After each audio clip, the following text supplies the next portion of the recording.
Hello everyone, আসসালামু আলাইকুম। আশা করি সবাই ভালো আছেন। আমি তানিয়া ইসলাম চলে আসলাম কিন্তু হ্যাপি নিউ ইয়ারের ব্লগটা নিয়ে। আজকে যেহেতু হ্যাপি নিউ ইয়ার, তো আজকের ভিতরেই তো আমার ব্লগটা ছাড়তে হবে। এটা ছিল 31st নাইটের এই ব্লগটা।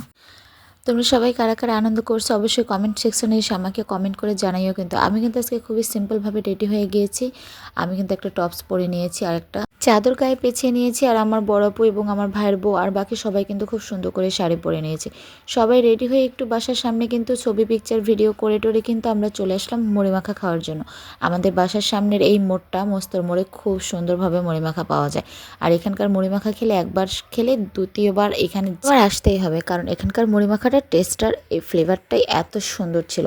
তো এখানে যাওয়ার পরে মুড়ি বানাতে দিয়ে আমরা কিন্তু সবাই খুব সুন্দর করে ছবি ভিডিও করে নিচ্ছিলাম। পিকচার তুলতে তুলতে অলরেডি আমাদের এখানকার মুড়ি মাখাটা কিন্তু রেডি হয়ে গেছে। আর আমরা কিন্তু খাওয়া দাওয়ার পরে এই তো ফাইনালি এখন হেঁটে হেঁটে কিন্তু বাসার উদ্দেশ্যে রওনা দিয়ে দিলাম। আর বাকি সবাইকে কিন্তু ভ্যানে করে পাঠিয়ে দিয়েছি। আর আমরা হেঁটে যাওয়ার ফলে কিন্তু দুই পাশে এত পরিমাণে জঙ্গলের মতন ছিল, জমির উপরে বড় বড় কিছু গাছ উঠে গেছিলো, যেটা দেখে শিয়ালটা প্রচুর পরিমাণে ডাকতেছিল।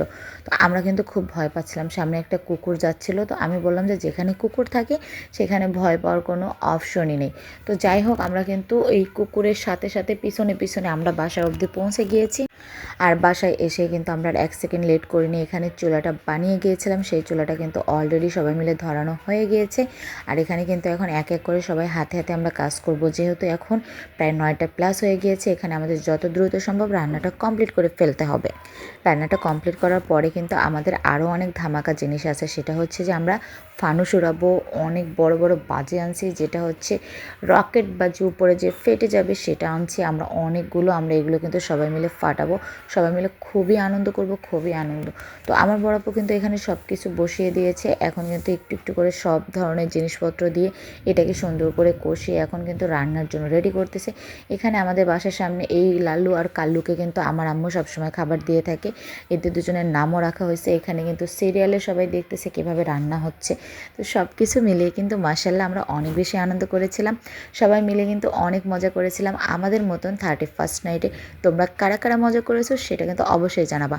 আর হ্যাপি নিউ ইয়ারে তোমরা কোথায় কোথায় ঘুরতে গিয়েছো সেটাও কিন্তু কমেন্টে জানাতে ভুলো না। আমরা তো সবাই মিলে এক জায়গায় যেহেতু ছিলাম, বাবার বাসাতে ছিলাম, সবাই মিলে পিকনিক করেছি, মজা করেছি, ভিডিও করেছি, পিকচার নিয়েছি, অনেক আনন্দ করেছি। স্পেশাল আমাদের একজন গেস্ট আসছে অনেক দূর থেকে, তাকে নিয়ে আমরা এবার হ্যাপি নিউ ইয়ারটা খুবই আনন্দের সহিত কাটিয়েছি। আমাদের কাছে খুবই ভালো লেগেছে। আপনাদের সবার নিউ ইয়ারের দিনটা কেমন কাটছে এটা কিন্তু ভুলো না আমাকে জানাতে। এদিকে আমার বাবাটা কিন্তু আজকে অনেক বেশি হ্যাপি, অনেক বেশি খুশি। তার কারণ হচ্ছে তাকে নিয়ে আমি বাইরে সারাক্ষণ কোলে কোলে রেখেছি। আর এই যে দেখতে পাচ্ছ, কথা বলতে বলতে কিন্তু আমাদের রান্নাটা অর্ধেক হয়ে যাচ্ছে, মশলা কষানো হয়ে গিয়েছে। এখন কিন্তু খুব সুন্দর করে আমার দোলাভাই এখানে গোশগুলোকে ধুয়ে দিয়ে দিচ্ছে। আর এদিকে কিন্তু দেখতে পাচ্ছ যে রান্নার জন্য আমার ভাই বসে পড়েছে। কে বসে পড়েছে? আমার ছোট ভাই, যে কিনা কখনোই তার রুম থেকে বের হয় না, সে নাকি এখানে এখন রান্নার জন্য আসছে। তাও আবার কেন জানেন? আপনারা নিনজার টেকনিকটা বুঝবেন না। ওর নিনজার টেকনিকটা ছিল, এখানে যেহেতু আগুন জ্বলতেছে, ওর এখানে পাশে বসে থেকে শরীর গরম করতে হবে। আর এটার জন্যই কিন্তু ও এখানে বসে বসে তরকারি নাড়ার অ্যাক্টিং করতেছিল। তো এই ইন্টারেস্টিং বিষয়টা তোমাদের কার কার ভালো লাগছে আমাকে কমেন্ট করতে ভুলো না। এদিকে আমার বড় আপু কিন্তু সব কিছু দিয়ে দেওয়ার পরে এখন কিন্তু ফাইনালি চালটাও দিয়ে দিচ্ছে। আর আমাদের কিন্তু রান্না আর বেশিক্ষণ নেই, অল্প কিছু সময়ের মধ্যে রান্নাটা কমপ্লিট হয়ে যাবে। তো রান্নাটা কমপ্লিট হয়ে গেলে খাবারটা আমরা দমে রেখে আগুনের উপরে রেখে আমরা কিন্তু চলে যাব বাজি ফাটানোর জন্য। ফাইনালি আমাদের কিন্তু খাবারটা এখন রেডি হয়ে গিয়েছে। আর কতটা সুন্দর হয়েছে, ফ্লেভারটা এত সুন্দর আসছে, আপনারা কিন্তু না খেলে বুঝতে পারবেন না, দেখে কিভাবে বুঝতেছেন আমি জানি না।